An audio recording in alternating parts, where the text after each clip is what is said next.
迎收睇今日嘅 ATV 焦點，我係金玲。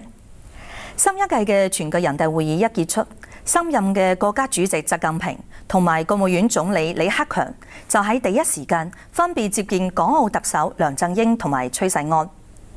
習近平強調，香港、澳門同埋內地只有合作同埋共同發展，先可以實現中國夢同埋中華民族復興嘅願景。參加會見嘅國家副主席李源潮，由於盛傳協助人大委員長張德江分管港澳工作協調小組嘅工作，早前亦都受到外界嘅關注。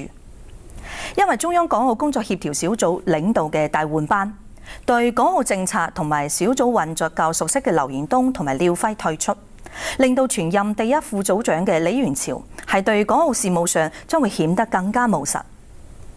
不過，李源潮喺90年代任職國務院新聞辦副主任嗰時咧，對港澳情況已有一定嘅了解。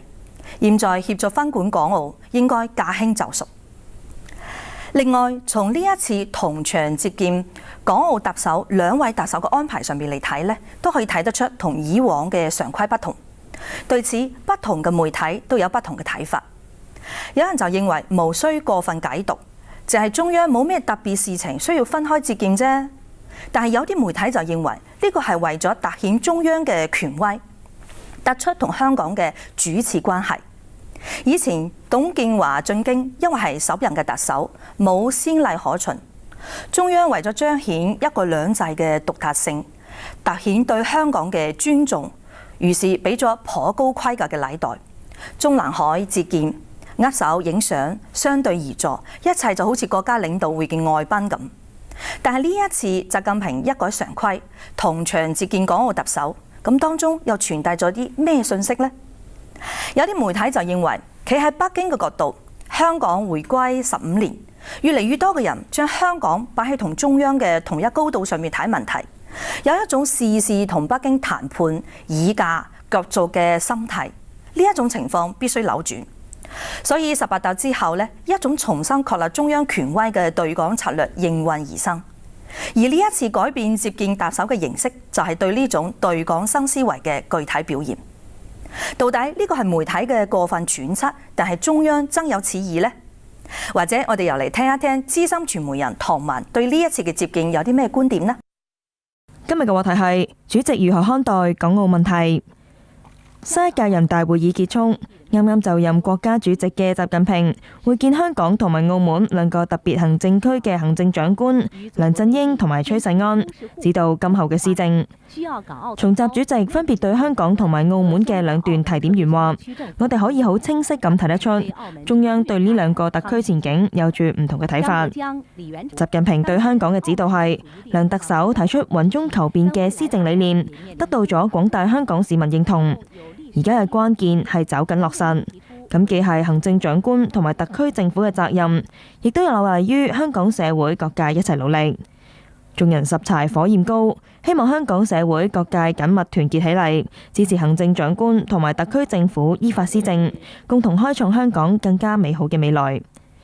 習近平對澳門嘅指導係，當前澳門正處於歷史上比較好嘅時期，但未來發展亦都面臨一啲挑戰。希望澳門特別行政區政府同埋社會各界增強憂患意識，利用有利嘅時機同埋條件，研究解決制約發展嘅突出問題，為澳門長遠發展打好堅實基礎。如果話中央俾澳門嘅錦囊係居安思危嘅話，俾香港嘅錦囊就係居危求安。澳門喺而家嘅局面唔錯，但係將來應該更加好。重點係在於更上一層樓。香港係雖然已經有咗正確嘅方向，但能唔能夠走落去仍然係問題。重點在於而家必須做好。澳門需要嘅係戒驕戒躁，香港需要嘅係團結一致。中央嘅苦心孤詣，大家都可以感受得到。但事實係，澳門戒驕戒躁並唔難做到，香港團結一致就令人難以樂觀。要香港700萬人團結到好似一個人咁樣，咁係肯定做唔到㗎。唔好話建制同反對兩派尖銳對立嘅政治立場冇辦法調和，即使建制派內部同埋反對派內部嘅衝突，亦都難以停息。緣起2017年嘅特首普選點樣進行，而家已經嘈到天昏地暗，幾乎睇唔到達成共識嘅可能。